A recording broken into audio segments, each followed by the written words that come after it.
Hello again. This video is going to be about Berry's Smoothie, which is piece C3 in the current grade 1 ABRSM piano exam syllabus.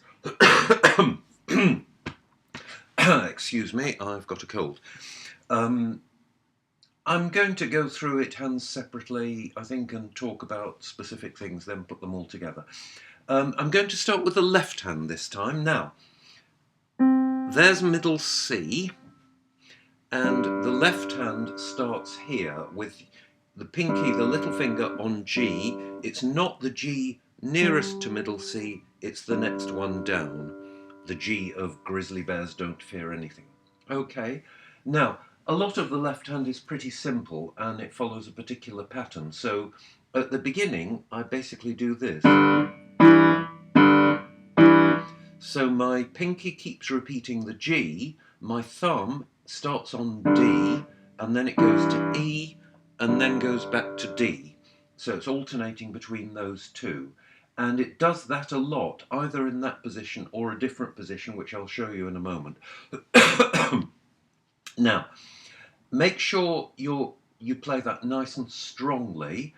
The danger with this sort of thing is that the little finger can get a bit lazy and not actually repeat the note each time. Make sure your hand comes off the keyboard enough that we hear both notes really strongly. And just to emphasize that even more, notice that in the first bar, those left-hand notes have accents underneath them, which mean make them, give them a little bit of a bash, make them nice, strong. This is rock and roll music. It's really quite, quite, as it says, driving, quite almost aggressive, if you like. So basically, in the first line, the left hand does this.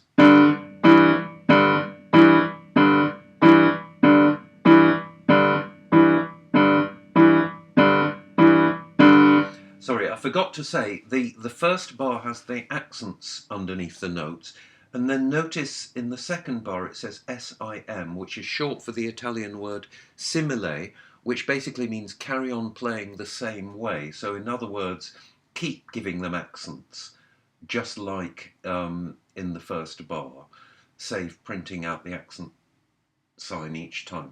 Okay, so we do that for 4 bars. The last beat of the 4th bar, we don't play, we have a rest, but during that rest, we move the hand up so the little finger is on C, and then you do the same thing again, but only for 2 bars, and again with a rest on the 4th beat of the 2nd bar, during which we move back down to our starting position. Again with a rest on the 4th beat of the last bar. So I'll just quite quickly play those first 2 lines of the left hand from the beginning. 1, 2, 3, 4.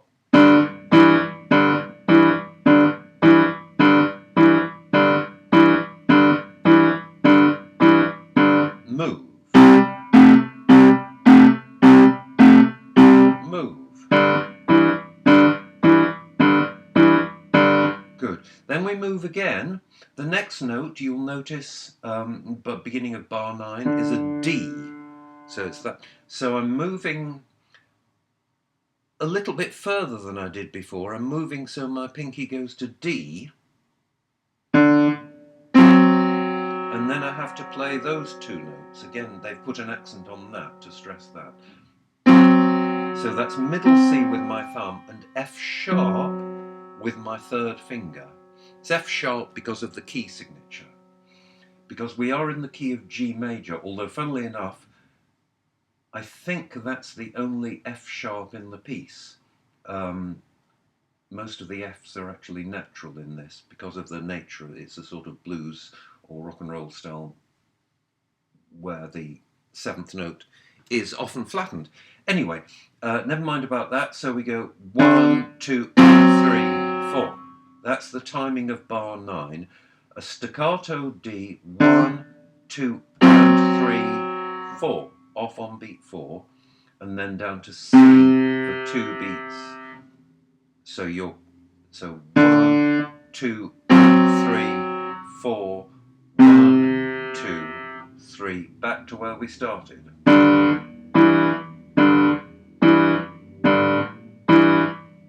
Then you stay there.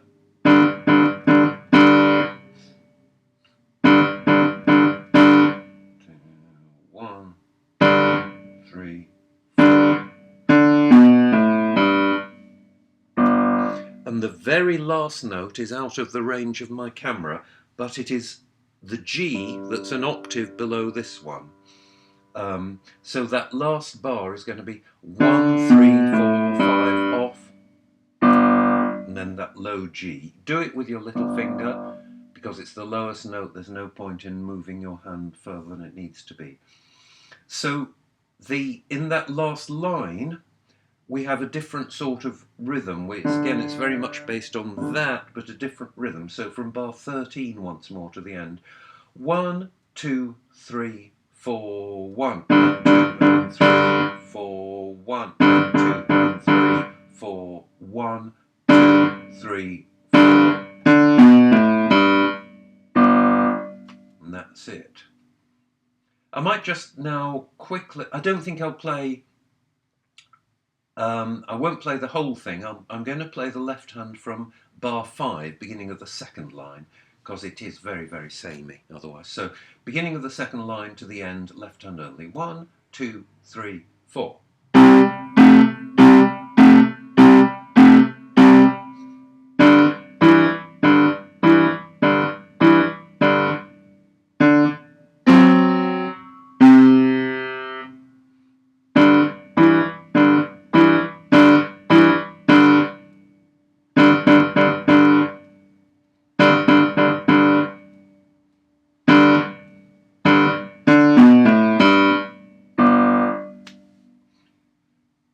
Good.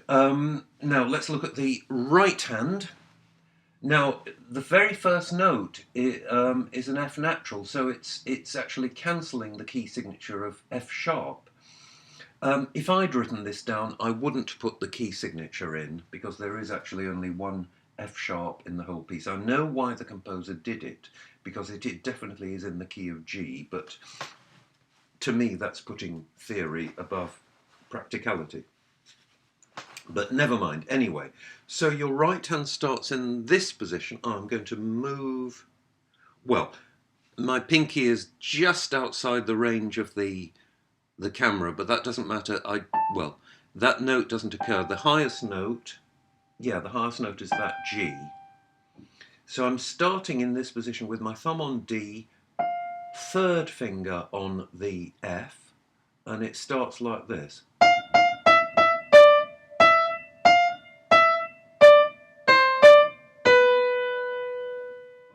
So let's look at that. Until we get halfway through the second bar, it's all in one position.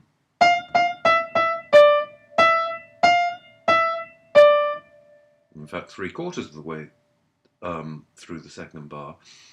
So we play that with our thumb. Then you reach over your thumb with your second to the C and go 2, 3, 1. So the fingering from the second bar is 3, 2, 1, 2, 3, 1.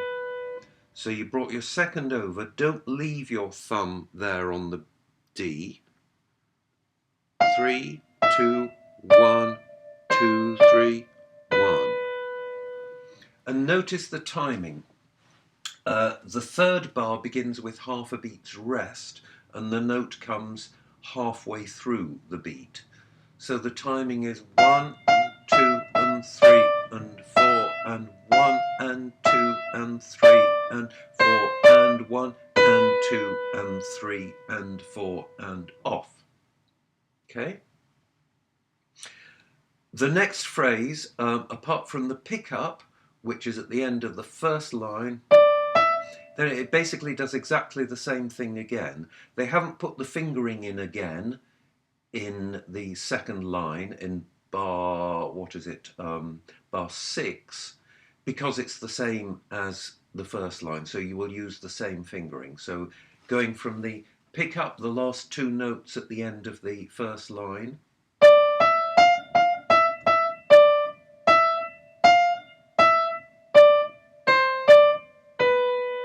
3, 4, and off. So of course at the end of the first line you have to move back up. You've ended up in bar 3, you've ended up with your thumb on B. Hold that to the end of the bar, then you have 3 beats rest in which to move your thumb back up to D. So I will play up to the end of bar 7. So 1, 2, 3, 4.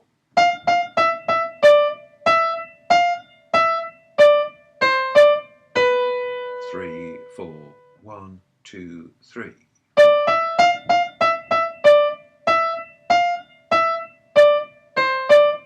2, 3, 4, and off. And then during the next 3 beats rest, we move the thumb right down to D, D next to middle C. Oh, there is one more F sharp, so I was wrong earlier on. There are actually 2 F sharps in the piece, one in the left hand, which we've seen already, and the other in the right, both in this bar, or in the bar that's just about to come. So this phrase, okay, so I've moved from there, moved my thumb down to D, and then a slight move up to E, to A with third. You could do that with fourth, actually. I'm looking at bar 9, that A. Do refer to your copy of the book. Don't just rely on what I'm saying. Look at the book so you know what I'm talking about. So in bar 9, it says 3. So this is going to be 3, 5, 3, 1. The next note is A. They suggest 3.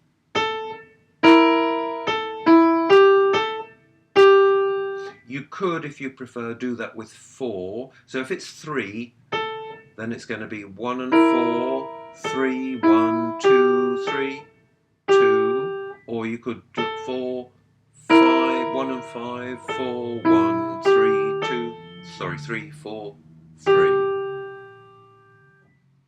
Either works. Let's assume you're going to be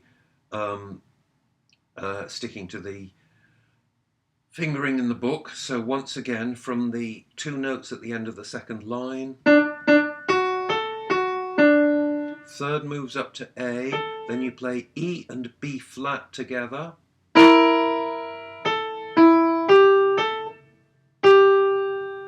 So at that bit you're going to have a little gap if you're following this fingering between 1 and 2.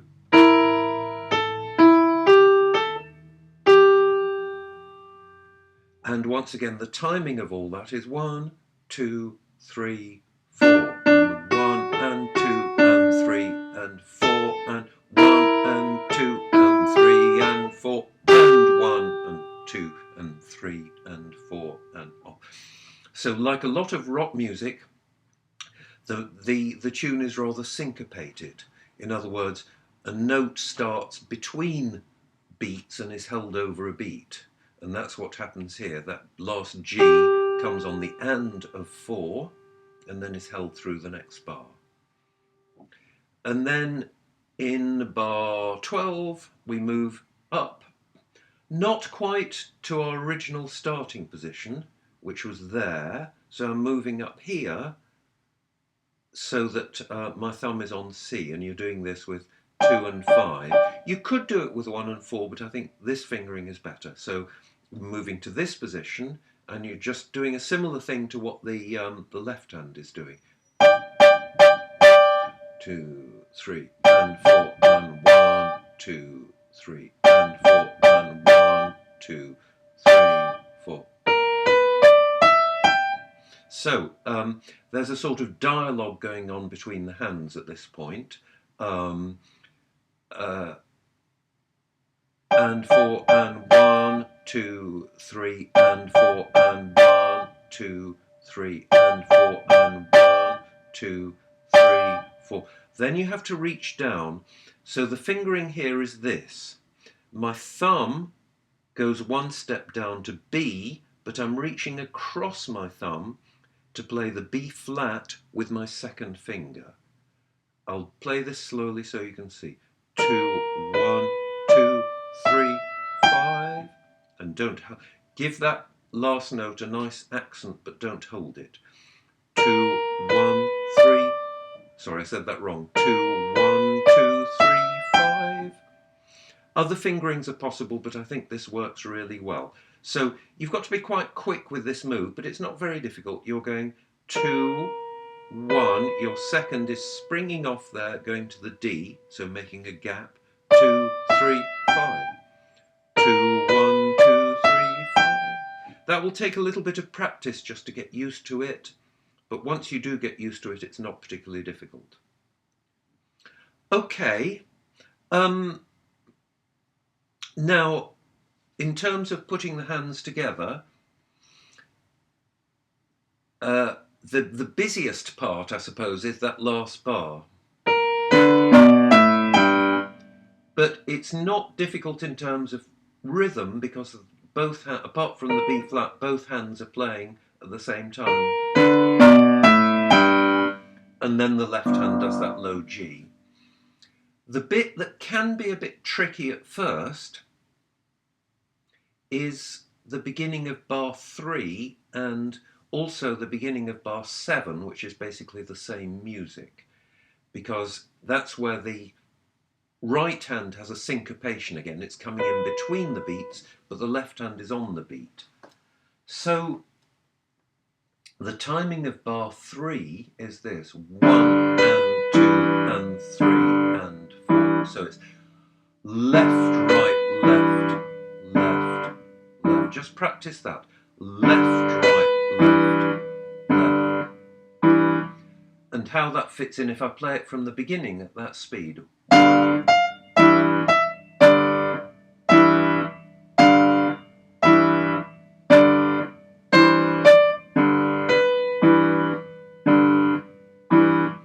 So it's 1 and 2 and 3 and 4 and 1 and 2 and 3 and 4 and 1 and 2. So it's you could practice that. So that's both right, left, right. Both right, left, right. Apart from that, it's really just a case of there's not very many places where the hands play together apart from when the left hand is keeping that beat, which is fairly straightforward. So I think now I'm just going to play it from the beginning to the end, fairly slowly. 1, 2, 3, 4.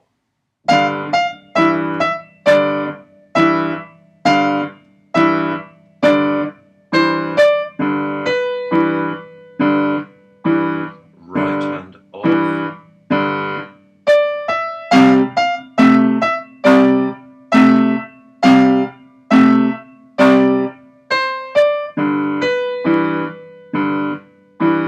Right hand off.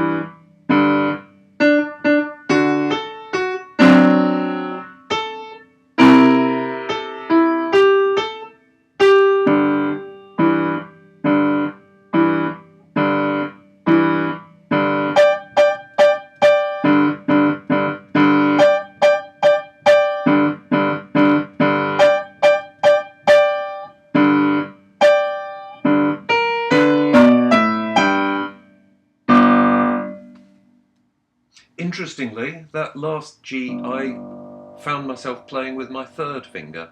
Earlier on I said play it with your fifth, but in fact sometimes when we have to make a jump, the easiest finger to use is the third, because if our hand is moving like that rather than like that, which it sometimes does, then the third is going to get there first. Also, it's a nice strong heavy finger, so it's good for making an accent. So you might like to experiment with that, either doing it with 5 or doing it with 3.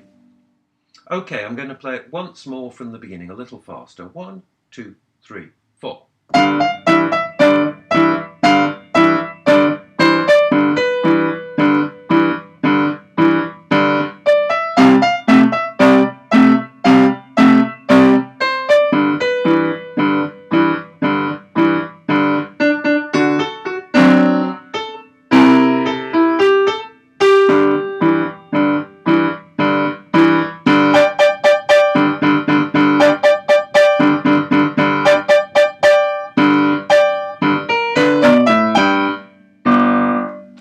And that's it. No slowing down at the end, everything's got to be perfectly in time. Okay, well I hope that helps a bit. That was, once again, quite a long video, but hopefully that will be helpful in conjunction with the book. Do use the book. This is just to give you extra help. That's the end of that video.